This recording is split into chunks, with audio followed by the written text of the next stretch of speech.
I've been invited to join and participate in the early alpha playtest of the Bloodline, the game that's been in the making for 3 years and developed by a solo developer, Miles Whitaker. It's an open-world sandbox crafting game where the game's outcome is solely based on your decisions. Roam the world freely at your own pace and have nothing to worry about have you choose to do so, or complete and pursue a set of guidelines to better the world and postpone the end times. Reform the bond between kingdoms and construct your village with your own desire. The choices you make in this game are completely driven by the player and the player only. You could recruit and rule your own people, or simply become a thief and impact the universe in that way. You don't have to be the hero in the story, and I think that's the perfect statement to sum it up for you. The world in Bloodline is packed with different biomes, remarkable landmarks, castles to explore, and dungeons to discover. The game has a very unique system that I have not yet seen anywhere else. For instance, one of a few, and once again this is only one of a few abilities you could earn.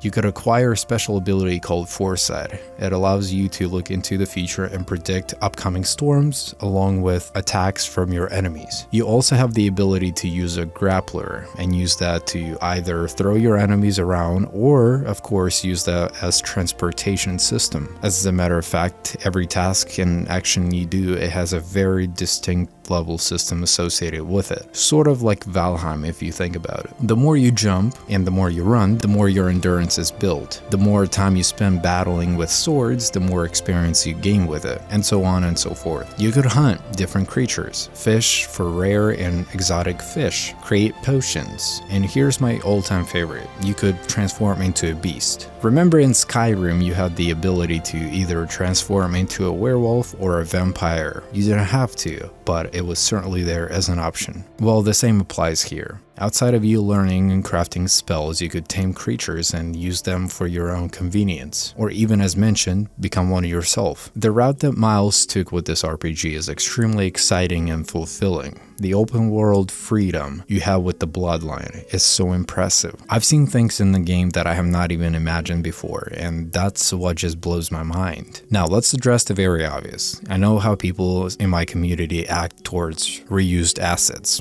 aka free assets. Hey, it's free and it's out there for developers to use. With that being said, if the game is a complete markup of something else and doesn't have anything else to lean on besides relying on free assets, that's an issue. However, in this case, free assets are used as an outer layer basically, but the system is completely baked on its own, especially when it comes to imagination. And that's the important part. Now, with that being said, I had some serious drawbacks with its current state, which is alpha playtest. Frame rate, unfortunately, was very inconsistent, and I didn't like the fact that the dialogue was extremely long and there's no voiceover work at all. Therefore, it just makes you very quickly fall off the hook in terms of being driven by the story. Outside of that, the combat felt very disconnected from the game. When I was fighting enemies, I couldn't really find a sweet spot for the hit mark. It was very much a guessing game. The overall idea behind Bloodline is phenomenal. I was completely hooked by the bigger picture, but with that being said, I think the game is still baking and it needs more time, to say the very least. Personally, if the game came out and I had to pay its asking price for its current state, I would say I'd be slightly disappointed. But what excites me the most about the Bloodline is the future. Now, I also don't want to be the one praising one title without a solid backup work. We can all find a game that sounds appealing on paper, but as years go by, we get fooled by the idea of it all. And that's a very unfortunate part behind some early access titles. As a matter of fact, something we just recently witnessed with That Matter. With that being said,